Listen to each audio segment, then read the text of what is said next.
So I moved to Egypt when I was about 14 years old. Before that, I grew up here in the U.S. I was actually born here in Chicago.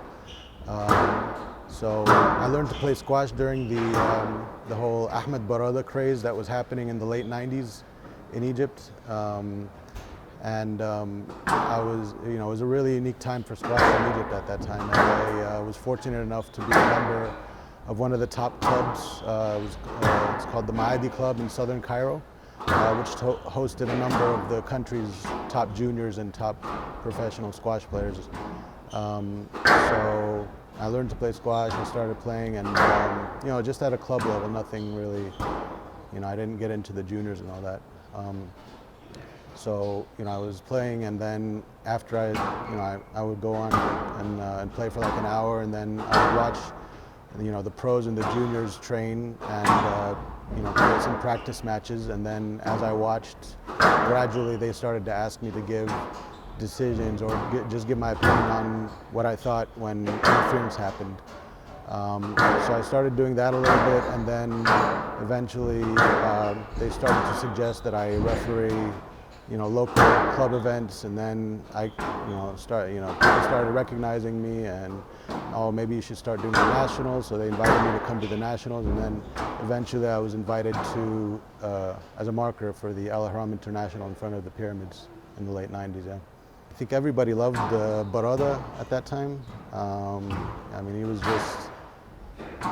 He was a sensation, right? Like he was the local hero. He was and Egypt didn't really have a world champion in any sport at that time, so it was really big for the country. So he had a huge following, and yeah, that's pretty much everybody's favorite player at that time to watch. Yeah, I really enjoy the camaraderie that I've developed with my colleague referees, some of whom I consider lifelong friends now. It's been a journey of many years now, and I've been able to cultivate a number of relationships throughout the global squash community as a whole.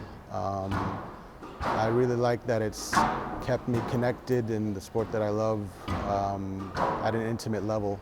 I also really like that the respect and the recognition that I receive from the players and the spectators and everyone involved whenever I do a good job on a difficult match.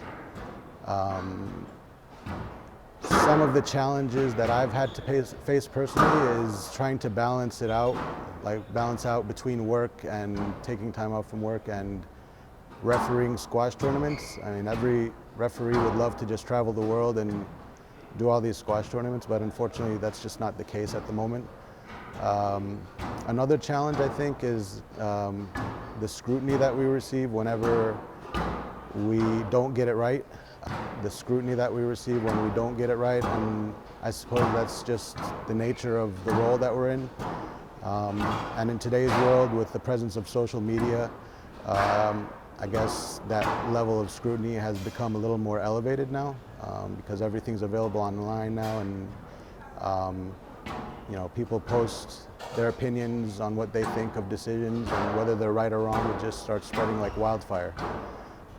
So I guess people kind of just need to understand that squash is probably one of the most challenging sports in the world to officiate because of the subjective nature of the decisions. So, a stroke to one person could be a no-let to someone else, and there's varying opinions on that kind of stuff. We always try to reach the fairest outcome possible for every decision, given the tools that we have. But at the end of the day, we are human and we do make mistakes.